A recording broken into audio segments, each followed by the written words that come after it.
पूरा कर्जा माफ किया जाएगा।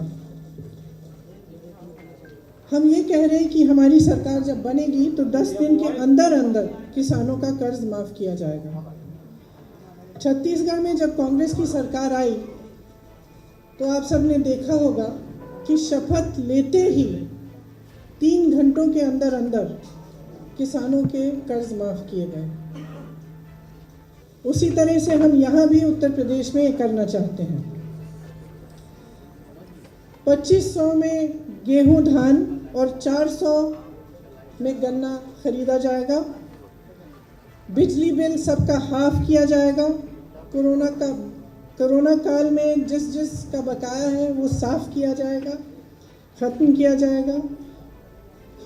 जिस को कोरोना से सबसे ज़्यादा आर्थिक मार पड़ी उन परिवारों को 25,000 रुपये दिए जाएंगे ताकि वो एक बार फिर अपने पैरों पे खड़े हो सकें। हमने पहले भी ये बहुत बार घोषणा की है, फिर से दोहरा रहे हैं कि 20 लाख सरकारी रोजगार दिलवाएंगे। इसका पूरा खाका तैयार करके हमने भर्ती विधान में आपको कुछ दिनों पहले बताया था। उसमें से 12 लाख सरकारी पद खाली पड़े हैं जिन्हें भाजपा की सरकार ने 5 सालों से नहीं भरा। हम कह रहे हैं कि हम वो 12 लाख पद भी भरेंगे और उसके अतिरिक्त हम 8 लाख और पद भरेंगे, या और रोज़गार हम पद भरेंगे नहीं, 8 लाख हम रोज़गार और पैदा करवाएंगे। इसके साथ साथ हमने पहले भी कहा है कि 40% रोज़गार पहले के जो आरक्षण है उनके तहत महिलाओं को दिए जाएंगे। ये सुझाव हैं वो हमें यूपी की पब्लिक से मिले हैं। हमने पिछले मेरे ख्याल से 1.5 साल से ये कोशिश की कि हम उत्तर प्रदेश के कोने कोने में जाएं, हमारे नेता, हमारी मैनिफेस्टो कमेटी जाए और सबसे चर्चा करके जो उनके अहम मुद्दे हैं, जो उनकी समस्याएं हैं, उनको सुलझाने का काम कैसे किया जाए इसके बारे में चर्चा करके तभी ये सारे सुझाव इस घोषणा पत्र में आए हैं। दूसरी पार्टियों की तरह हमने अन्य पार्टी के सुझाव लेकर अपने घोषणा पत्र में नहीं डाले। हमने जो भी इसमें डाला है वो पब्लिक की ही आवाज़ है।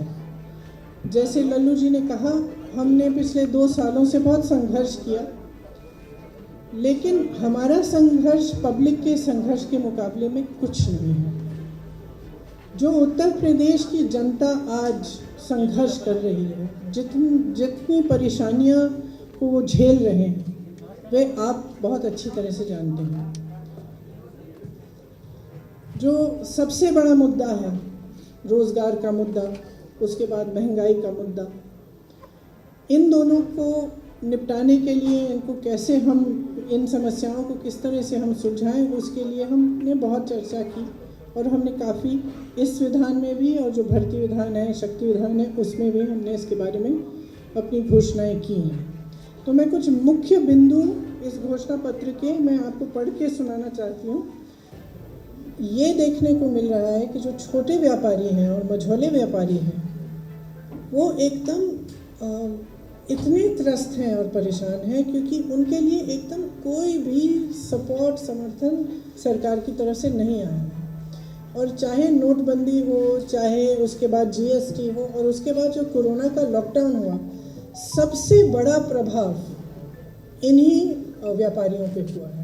तो चाहे छोटे दुकानदार हों, छोटा मैन्युफैक्चरिंग यूनिट हो, बहुत ही ज़्यादा असुविधा हुई। लेकिन सरकार की तरफ से बहुत दुख की बात है कि इनके लिए कोई सपोर्ट नहीं मिला। और इस बजट में जो 2-3 दिन पहले आई, उसमें भी आपने देखा होगा कि जहाँ बड़े बड़े उद्योगपतियों के लिए, जो प्रधानमंत्री जी के मित्र हैं, उनके लिए तमाम योजनाएं, तमाम समर्थन और हर चीज़ लिखी गई, लेकिन इन छोटे व्यापारियों के लिए कुछ नहीं लिखा गया, गरीबों के लिए कुछ नहीं लिखा।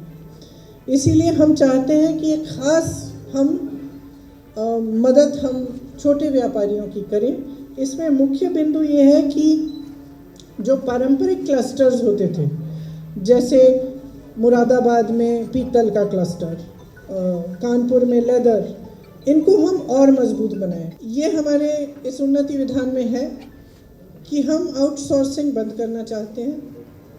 हम चाहते हैं कि आस्ते आस्ते एक एक करके कुछ चरणों में जितने भी आउटसोर्स्ड हैं और अभी संविदा कर्मी हैं उनका नियमितीकरण हो। नियमितीकरण से उनका जो मानदेय है वो सम्मानजनक बन जाएगा और अन्य सुविधाएं अन्य सुविधाओं का लाभ ले पाएंगे। रसोइया का जो मानदेय है उसको हम 5,000 रुपये तक प्रतिमाह बढ़ाना चाहते हैं। जहाँ तक शहरी विकास की बात है, झुग्गी वासियों को भूमि अधिकार दिया जाएगा। झुग्गी वाली ज़मीन आपके नाम की जाएगी और मध्यम वर्ग को किफ़ायती आवास के लिए भूमि को और आर्थिक प्रोत्साहन मिलेगा। ग्रामीण विकास के लिए दो जो मुख्य बिंदु हैं, हालांकि इसमें शहरी विकास, ग्रामीण विकास, मिडिल क्लास के लिए और बहुत सारे बिंदु हैं, लेकिन मैं ज़्यादा समय अभी नहीं लेना चाहती। जो मुख्य बिंदु है ग्रामीण विकास में, ग्राम प्रधान का वेतन हम 6,000 रुपये प्रति माह तक बढ़ाना चाहते हैं और चौकीदारों का वेतन 5,000 रुपये प्रति माह तक। जान गंवाने वाले कोविड योद्धाओं को 50 लाख रुपए का मुआवजा मिलेगा। शिक्षा में स्कूल फीस में जो बेतहाशा बढ़ोतरी हो रही है उस पर नियंत्रण किया जाएगा। ब्लॉक स्तर पर इंटरनेट व अन्य सुविधाओं से युक्त सार्वजनिक पुस्तकालय बनाए जाएंगे। शिक्षकों के खाली कुल 2 लाख पदों को भरा जाएगा। एड हॉक शिक्षकों और शिक्षा मित्र को, ये प्लीज़ ध्यान से सुनिए, एड हॉक शिक्षकों और शिक्षा मित्रों का अनुभव व सेवा अनुसार नियमितीकरण किया जाएगा। ये एक बहुत बड़ा डिमांड था और शिक्षा मित्रों ने इसके लिए बहुत संघर्ष किया। मैं बहुत सारी महिलाओं से मिली, बहुत सारी शिक्षा मित्रों से मिली जो सालों से संघर्ष कर रहे हैं कि उनका मानदेय बढ़े, कि उनका नियमितीकरण किया जाए। तो हम उनको कहना चाहते हैं कि हमने आपकी आवाज़ सुनी और अगर हमारी सरकार बनेगी तो हम ये काम आपके लिए करके दिखाएंगे। सामाजिक न्याय के लिए अनुसूचित जाति के छात्रों व अनुसूचित जनजाति के छात्रों को केजी से पीजी तक मुफ्त शिक्षा मिलेगी। अति पिछड़ी जातियों के लिए आरक्षण का सब कोटा बनाया जाएगा।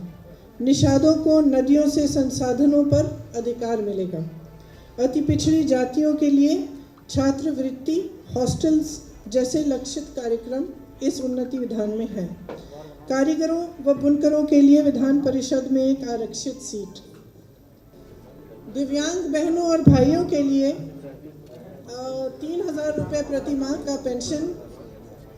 मैं झांसी गई थी, उस समय मुझसे कुछ लोग मिले थे और उन्होंने मुझे कहा था कि उनका पेंशन बहुत ही कम है, कम से कम 3,000 रुपये प्रति माह तक बढ़ाना चाहिए। तो उनकी बात सुनते हुए मैंने सबसे बात की, चर्चा की और ये हमने तय किया कि ये बिल्कुल पॉसिबल है और हम इसको करेंगे। तो मैं आपको ख़ास बताना चाहती हूँ जो मुझसे मिले थे कि ये आपकी मांग हमने इस घोषणा पत्र में। तो ये मुख्य बिंदु है। मैं कहना चाहती हूँ और मैं बार बार इस बात को दोहराती हूँ कि चुनाव के समय हमें विकास की बात करनी चाहिए, हमें उन मुद्दों को उठाना चाहिए जिससे आपका जीवन बेहतर बने। जहाँ जहाँ मैं जाती हूँ मैं पूछती हूँ 5 सालों में आपका जीवन बेहतर हुआ, आपको सुविधाएं मिली? और एक जगह नहीं है, एक घर नहीं है, एक परिवार नहीं है जो मुझे इस सवाल के जवाब में हाँ कह सकता है। सब कहते हैं, कई नौजवान हैं, लोग कहते हैं कि ठीक है राशन मिल गया, लेकिन वो मुझे कहते हैं कि हम राशन से क्या करेंगे? ठीक है थोड़ी सी सुविधा मिल जाएगी, लेकिन हमारी प्रगति कैसे होगी? हम सक्षम कैसे बनेंगे? आत्मनिर्भर कैसे बनेंगे? अपने पैरों पर कैसे खड़े होंगे? तो बार बार हम कांग्रेस पार्टी के जितने भी नेता हैं, हम एक सकारात्मक प्रचार करना चाह रहे हैं।